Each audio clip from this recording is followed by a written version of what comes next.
लोक लुभावन होगा बजट, लेकिन चुनौतियां भी कम नहीं। दूसरे कार्यकाल का अंतिम पूर्ण बजट पेश करेगी मोदी सरकार। महंगाई और बेरोजगारी के साथ वैश्विक चुनौतियां भी होंगी सामने। नमस्कार, आजाद सिपाही के विशेष में आपका स्वागत है। मैं हूं राकेश सिंह। दुनिया की 5वीं सबसे बड़ी अर्थव्यवस्था का 2023-24 का बजट सामने आने में अब कुछ ही घंटे बचे हैं। इधर संसद में प्रस्तुत आर्थिक सर्वेक्षण में देश की अर्थव्यवस्था की जो हालत दिखाई गई है, उसके बाद से इस बजट को लेकर लोगों की उम्मीदें बढ़ गई हैं। अंतर्राष्ट्रीय वित्तीय संस्थानों द्वारा सबसे तेज गति से बढ़ने वाली अर्थव्यवस्था के लिए यह बजट वाकई बहुत महत्वपूर्ण होगा। 18वीं लोकसभा चुनाव से पहले और मोदी सरकार के दूसरे कार्यकाल का ये अंतिम पूर्ण बजट होगा, इसलिए इसके लोक लुभावन होने में तनिक भी संदेह नहीं है। लेकिन यही सबसे बड़ी चुनौती भी बनने वाली है, क्योंकि मोदी सरकार किसी भी वर्ग को नाराज करने का खतरा अब मोल नहीं ले सकती।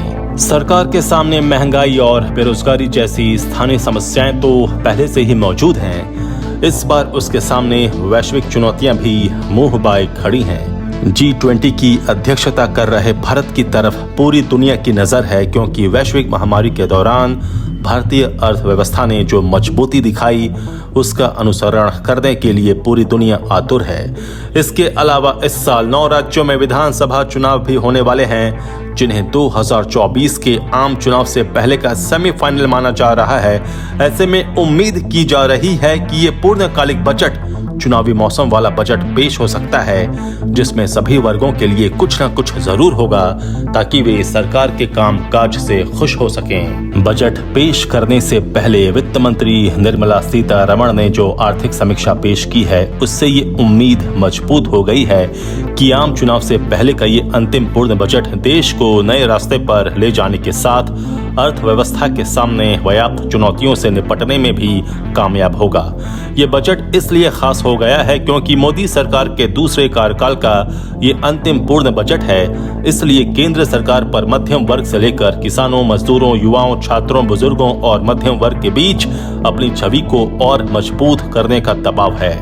ऐसे में कयास लगाए जा रहे हैं कि केंद्र सरकार इस बजट में सभी वर्गों को खुश करने के लिए कई लोक लुभावन ऐलान कर सकती है। साथ में देश के आर्थिक विकास की गति को रफ्तार देने के लिए पूंजीगत खर्चों में भारी भरकम इजाफा भी कर सकती है।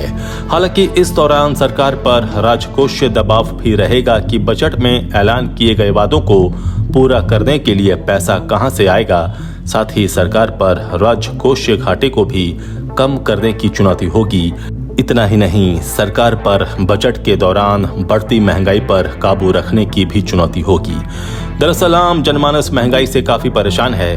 बीते एक साल में महंगाई ने आम से खास सभी वर्गों को परेशान कर रखा है।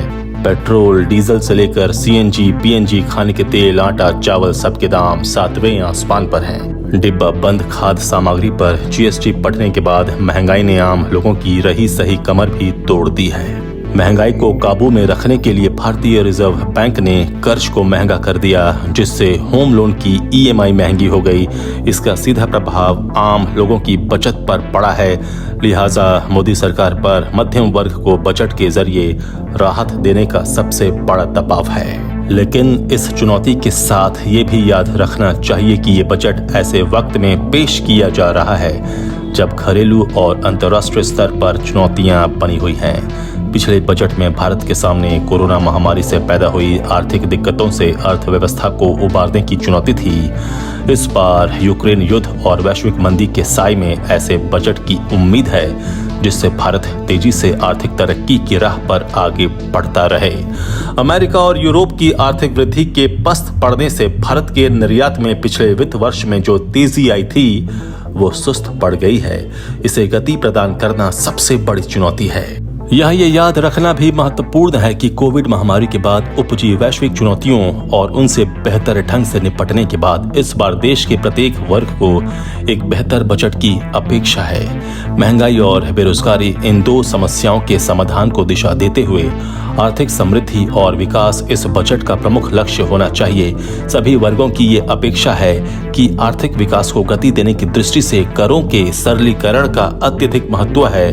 कर जहां आम उपभोक्ता को प्रभावित करते हैं, वहीं मांग और आपूर्ति का भी करों से सीधा संबंध होता है। उपभोग बढ़ने से जहां कर संचय बढ़ता है, वहीं बढ़ी हुई मांग का लाभ उत्पादकों को होता है।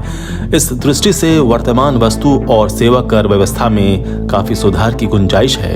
यदि सरकार वर्तमान श्रेणी में 12 को घटाकर 9 और 18 को घटाकर 15 दर प्रतिस्थापित करे, तो निश्चय ही आम जनता की जेब में राशि बचेगी, उपभोग भी बढ़ेगा। इससे कर संग्रह और उत्पादन में भी वृद्धि होगी। इसके साथ ही जीएसटी के विलंबित भुगतान पर ब्याज की दर 18% से घटाकर 12 होनी चाहिए। अनुपालन की औपचारिकताओं को अत्यंत सरल किया जाना भी अपेक्षित है। कुल मिलाकर देखा जाए तो मोदी सरकार के सामने सभी की आकांक्षाओं को पूरा करते हुए अर्थव्यवस्था की गाड़ी की गति को बनाए रखने की चुनौती है। G20 की अध्यक्षता की जिम्मेदारी के बाद ये चुनौती अब घर से निकलकर पूरी दुनिया में फैल गई है। इसलिए इस बार का बजट दोनों मोर्चों के बीच संतुलन साधन की मोदी सरकार की बाजीगरी का बेहतरीन प्रदर्शन होगा, इसमें कोई संदेह नहीं। आजाद सिपाही के विशेष में अभी इतना ही। आप हमारे इस YouTube चैनल को जरूर सब्सक्राइब करें।